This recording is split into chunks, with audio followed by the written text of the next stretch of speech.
د کهانه شروعات د باب نومې د یو کس نه کیږي کوم چې په یو وړوکي غونډې ښار کې د اړو په مل کې کار کوي. هغه په ظاهره باندې یو عام او ساده انسان ښکاري کوم چې په خوشحالۍ سره خپل ژوندۍ تیری خو دننه هغه د حد نه سیوا خفه او ناکام انسان وي. دغه په ټول ژوند کې دغه صرف یوه ښځه ډارلا او دغه لور ایوا وي او هغه هم د دغه دواړو نه بل اوسېږي. وخت سره سره د ایوا نومې لور ورته باره غټېږي او د پلار د ناموجودګۍ د وجې د مور یوه خبره هم نه مني او همدا وجه به چې د ښځه ډارلا به هر وخت خفه وه. یو ورځ ډارلا باب ته رنګ وکړي او هغه ته د ایوا په باره کې ووایي وی خو زما یوه خبره هم نه مني او ورسره دا ورته هم ووایي وی دې په باره کې ته خامخا لور ته رنګ وکړه. خو دې په جواب کې باب ورته ووایي زما تاسو سره هیڅ قسمه تعلق نشته او نه زه تاسو سره تعلق ساتل غواړم. هغه ورته په ظاهره باندې سخت خبرې کوي خو په زړه کې سخت خفه شي چې اخر زما دا لور زما د ښځې خبره ولې نه مني. هغه له ځان نه د دغه ټینشن د لرې کولو دپاره د شرابو د څښلو دپاره شرابخانې ته لاړ شي چې هغلته کې د ملاقات یو ډیلر سره وشي. هغه ډیلر ده ته ووایي زما مشر خو ته پیژنې که نه نیلسن هغه ته د یو کس ضرورت دی د یو داسې کس کوم چې د هغه سامان پټ په پټه نورو ځینو ته ورسوي.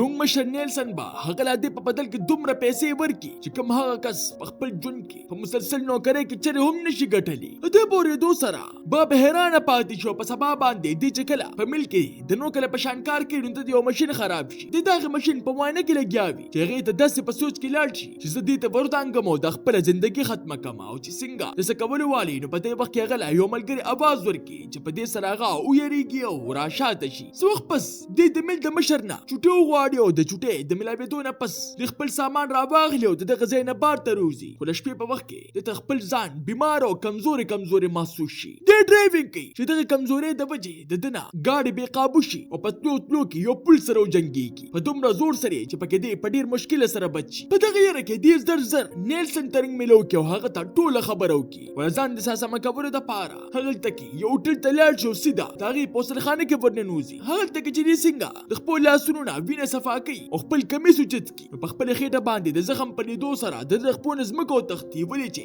د ده خېټې نه سرمنه په مزه په غیبېدو وه.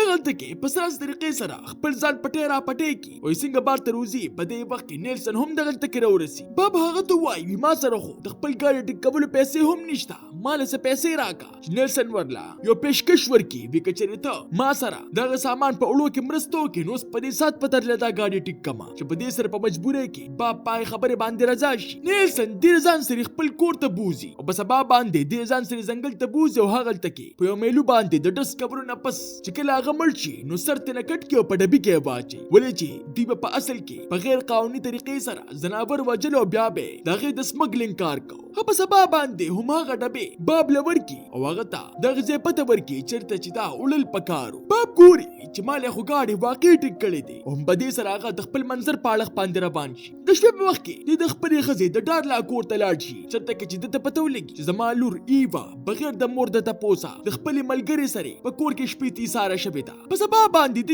څنګه هغه خپل ډبې راواخلي او د دغه ځای نه تلو واړې. په دې وخت کې ایوا ناڅاپه کور ته راننوځي او د مغز سرې پلار ته په خبرو شي وي ته دا دومره وخت په کوم ځای کې غیب وي او اوس ناڅاپه پسې راغلی. خو پلار سره د دې خبرې هیڅ قسمه جواب نو خبره ورته واړي د ایوا د تلو نه پس باب هغه ډبې یو دکان ته یوسي چې دغه دکان مالک دغلته کې خبردار کړي وي نیلسن د حد نه سیوا خطرناک انسان دی او هغه سره کار کول هم خطرناک دي. خو باب په خاموشۍ سره خپل کار مکمل کړي او په خاموشۍ سره را واپس شي. دا کس چې څنګه د باب طبیعت ته پام شي نو هغه ته د طبیعت داسې ناروغه غونته کې ښکاره شي د وجې هغه کس باب له یو خاص قسمه د چینیانو د بوی ورکړي. د چې څنګه واپس خپل کور ته راشي نو ایوا د ده نه د خراب حالات په باره کې تپوس وکړي چې په دې سره باب ورته دروغ ووایي کار مې کوو چې په هغې کې زخمي شومه. دې نه پس ایوا د ده نه د ده پلار د بیمارۍ په باره کې تپوس وکړي زما نیکه په څه باندې مړ شو چې باب ورله دې خبرې هیڅ قسمه څه جواب ورنه کړي. په دې کې ایوا د خپلو ملګرو سره د ملاوېدو دپاره بار ته روانه شي چې په لاره کې دا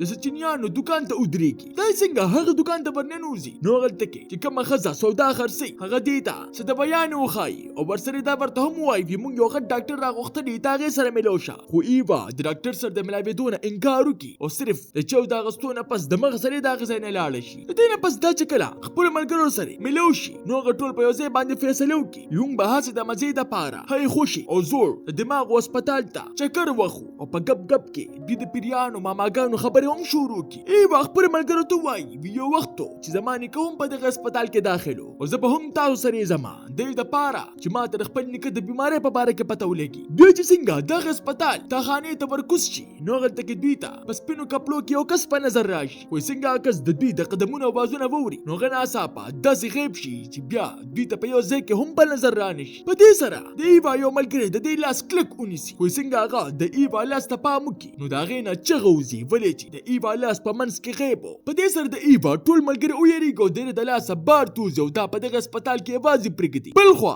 د ایوا مور او پلار دواړه په خپل کور کې د خپل زوړ وخت په باره کې خبرې کوي چې په خبرو کې دوی د ایوا د ورکوټوالي خبرې هم راواچي. خو په سبا باندې ډار لا چې څنګه د خوبه راپاسي نو هغې ته رایاد شي چې ایوا خو نن د شپې بیا کور ته رانغله. هغه په دغه یره کې خپل خاوند باب ته رنګ ملو کړي چې په دې سره دغه دواړه په ایوا پسې په ګرځېدو شي. خو د ډېرو ګرځېدو نه پس هم هغوی ته د ایوا هیڅ قسمه څه پته معلومه نه شي. باب چې څنګه د ایوا په کمره کې موجود دغه موبایل چک کړي نو پته ورته ولګي چې زما لور د خپلو ملګرو سره یو ځای شوې وه او هغې زوړ د دماغ هسپتال ته تللې وه. په دې سره باب او ډارلا د مغز سره د ایوا د ملګري کور ته ورسي چې دغه چې هغې ته پته ولګي چې هغه جینۍ هم لا تر اوسه پورې کور ته نه ده راغلې. په دې سره باب نیلسن ته رنګ وکړي او هغه ته ووایي چې سبانې چې کوم پارسل دی هغه به خامخا لیټ کېږي. ما ته لږه مسله ده چې نیلسن هغه له دمکې ورکول شروع کړي. زر تر زر ورسوه د دې نه مخکې چې تا له زه څه نقصان درکمه. دې نه پس باب ته د ایوا باقي ټول ملګري په نظر راشي چې په هغې کې د خپل لور د نن لیدو د وجې هغه دومره په غوسه کې راشي چې د هغوی نه په غوسه کې سوالونه شروع کړي. خو هغه ټول په ټوله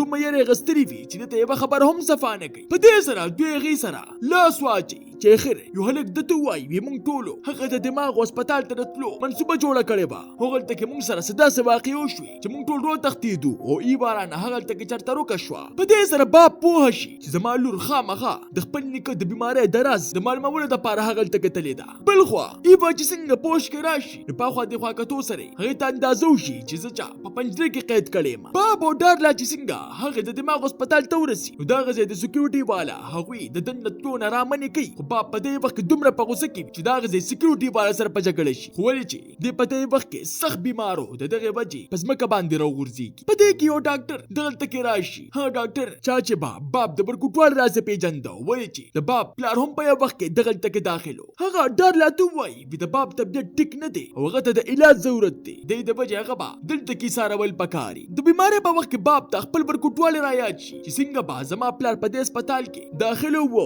ما به هر ورځ دغه د کمرې نه بهر دغه انتظار کو او پلار به زه صرف او صرف د دې د وجې خپل ځان ته نه پرېښودمه چې هسې نه زما دا زوی زما د حالت په لیدو سره ما ته خفه نه شي. ها ډاکټر باب ته دغه د پلار زړه کمره هم وښایي او ورته ووایي ته هم په دې کمره کې ایسارېدی شي او خپل علاج کولی شي. خو باب د علاج کوونه انکار وکړي او ورته ووایي زما لور ته زما ضرورت دی ما له به هغه رامعلومول پکار وي. خو دې باوجود دغه سکیورټي ګارډ هغه په زوره باندې په یوې کمره کې بند کړي. په نیمه شپه کې ناڅاپه د باب چې څنګه سترګې کولو شي نو هغه ګوري چې زما د کمرې ور خود په خود کولو شوي دي او په میز باندې د مین ګیټ چابیانې هم پرتې دي. په دې سره هغه د مغه سرې دغه هسپتال بار ته روزي او د مغه سرې خپل کور ته ځان راورسوي. هلته کې دته محسوس شي چې ډاډلا خو په کور کې موجوده نه ده. په دې وخت کې دته بیا د نیلسن رنګ راشي او هغه دا ځل دله ښه کولیام دمکانې ورکول شروع کړي وي که چېرې دا ځل تا پارسل په وخت باندې ورونه رسو نو دې زور به زه تا سرې ستا له خاندان نه هم وباسمه. په دې سره د باب په پریشانۍ کې نوره هم اضافه وشي. په دغه پریشانۍ کې هغه د ایوا د ملګري کور ته بیا ورسي چې اوس هغه جینۍ دا ځل راغلې وه. هغه جینۍ په یېرېدونکي اواز کې باب ته ووایي ما ستا د لور لاس په غیبېدو باندې لیدلی و او د هغې په لیدو سره ما ته اندازه شوه چې خامخا د هغې په وجود کې څه عجیبه غونته کې تبدیلي را روانه ده. هغه باب له د ایوا بیګ هم واپس ورکړي په کوم کې چې د هغې چینیانو چې هم موجوده وه. دغه چې په لیدو سره باب ته رایاد شي چې داسې چې خو ماله هغه د پارسل والا دوکاندار هم راکړې وه. په دې سره د باب شک پیدا شي چې خامخا د دې د شاته نه چېرته جبر راز موجود دی. ته چې څنګه دغه پارسل والا د دوکاندار خوا لاړ شي او د هغه نه د خپلې ښځې او د لور په باره کې سوالونه شروع کړي نو په دې سره دوکاندار ورته په سنجیدګۍ سره ووایي زه غیر قانوني کارونه ضرور کوم خو زه چېرې هم انسان ته نقصان نشم رسولی. باب د هغه نه د هغه چینیانو وال د چې په باره کې تپوس وکړي خو دې سره هغه کس هغه ته د چینیانو د چې د خرڅولو والا د دوکان په باره کې هم ووایي. بل خوا ایوا څه نامعلومو کسانو ګیره کړي دي او په زوره باندې یوې کمرې ته یې بوتلي وي. هغلته کې په ډېرې عجیبې دې طریقې سره ډاکټران په هغې باندې تجربې کوي د کم نه داسې لګي که چېرې هغه چېرته د هغوی د څه غټ تحقیق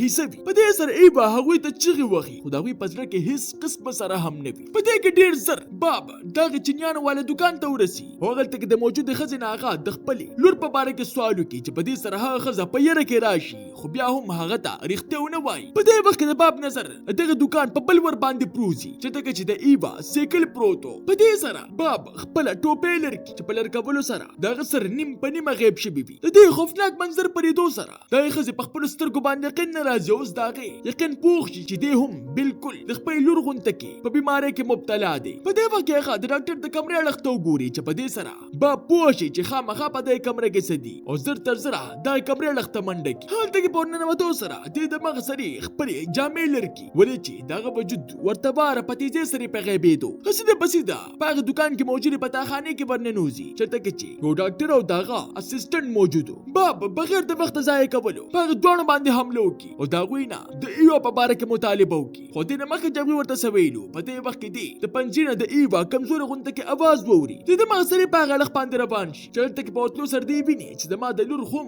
نیم وجود غیب شوی دی او سخت تېرېدلې ده. باب خپل ځان راقابو کړي او هغې له تسلي ورکړي دا پلار به د دې ځای نه خامخا وباسي ته بېغمه اوسه. باب پنجره کوله وکړي او ایوا رازاده کړي او په دې سره هغه دواړه دغه ځای نه په وتو کې کامیاب شي او سیده په سیده خپل کور ته لاړ شي. کور ته په رسېدو سره ډارلا خپل کور ته راغلی وي او دا ځل چې څنګه د هغې خپل خاوند ته پام شي نو ګوري چې د هغه وجود د مخکې نه په تیزۍ سره په غیبېدو دی. په دې سره ډارلا خپل لور ته هر څه ویل شروع کړي. ما ته د مخکې نه ستا د پلار د باب د بیمارۍ په باره کې پته وه او دا بیماري عامه بیماري نه ده. د دې بیمارۍ په علاج باندې څوک هم نه پوهېږي او دا زموږ د خاندان په وینه کې موجوده ده او ستا نیکه یعنې د باب پلار هم به دغه بیمارۍ ښکار او دغه بیمارۍ د وجې په مزه مزه د خلکو د نظره غیب شو. په سبا باندې باب چې څنګه راپاسي نو هغه هم ایوا ته ووایي همدا وجه ده چې زه ستاسو نه بېل شوی یم. ما دا ویې چې هسې نه زه تا ته را بیماري ونه لګوم خو ما ته لا پته نه وه چې دا بیماري زموږ په وینه کې شامله ده او د دې بیمارۍ به ته هم ښکار کېږي. څه وخت پس باب فیصله وکړي چې زه به دا خپل کور په مکمله توګه بیا پرېږدم ولې چې زه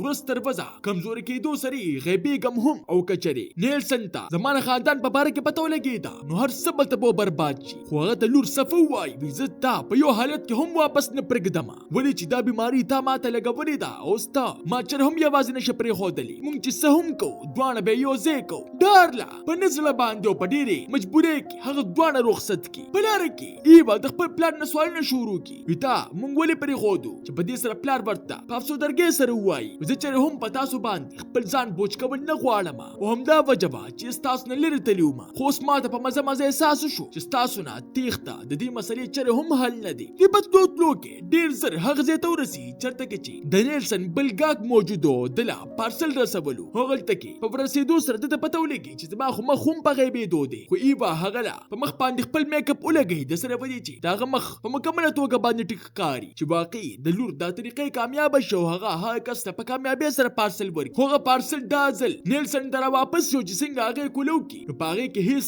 قسمه سامان نه وي موجود ولې چې په اخري ځل باندې نیلسن لا باب دوکه ورکړې وه. په دې کې په کور کې د باب په یره کې ورته وار اضافه کېږي ولې چې هغه ورځ تر ورځې په ختمېدو. په یو وخت کې هغه ته دا سوچ راشي چې زه دا ځان ختم کړم او د دې مصیبت خاتمه وکړم خو بیا په اخري وخت باندې هغه خپل اراده بدله کړي. څه وخت پس نیلسن چې کله په غوسه کې د دوی کور ته راشي نو د مغز سرې د ایوا په سر باندې تومانچه کېږدي او د هغې نه د هغه د پلار په باره کې تپوس وکړي چې په دې سره ایوا ورته ووایي هغه ظالم خو کله دا کور خرڅ کړی دی. خو نیلسن ته پته وه چې هغه لا اوس هم په دغه ځای کې اوسېږي ولې چې هغه په دغه ځای کې د باب سامان لیدلو. په دې سره نیلسن ایوا د سزا د ورکولو فیصله وکړي خو په دې وخت کې څه پټ غونته کې طاقت هغه له په زوره باندې دیکه ورکړي. په دې سره ایوا حیرانه پاتې شو هغې ته پته ولګي چې زما پلار په مکمله توګه باندې د غیبېدو باوجود اوس هم زما د حفاظت دپاره موجود دی. څه وخت پس باب نیلسن تر دې حده پورې ووښي چې دم ترې وباسي او بیا پرې یو داسې ګزار وکړي چې هم په دغه ځای باندې مړ کړي او بیا دغه د لاش د غیبولو دپاره ځنګل ته وغورځوي او د هغې میلوګانو د خوراک یې کړي د کومو ښکار چې به نیلسن شپه ورځ کو. اوس به ایوا هم ورځ تر ورځه غیبېدله او کوم پلار چې په مکمله توګه باندې غیب شو هغه به ورسره هم یو ځای اوسېده. د ایوا سترګې غیبې شوې وې دې د وجې هغه د دوکانه چشمې واخلي دې دپاره چې د خلکو نه خپل ځان پټ وساتم. په ګاډي کې په کېناستو سره د خپل غیب شوي پلار سره خبرې شروع کړي چې خپل پلار یعنې باب هغې ته ووایي ما ته به ټول عمر داسې لګېدل چې زما پلار د دماغو په هسپتال کې مړ شوی دی خو د هغې په شا باندې حقیقت اوس ما ته پته ولګېدی دا زما پلار په مکمله توګه باندې پاسل کې غیب شوی او لا اوس هم کې دي شغلته کې موجودي په دې سره دا غلور ایبه هم پوه شي چې موږ په هغه ورځ باندې کوم مخلوق لیدلی هغه په اصل کې زماني کو تاسو ته دا نانه کهاني څنګه ولګېده ما ته خپله قیمتي رایې په کمنټ کې ضرور راکې ملاوي ګوبا په یو نوي ویډیو سره ما له راکې اجازت بای بای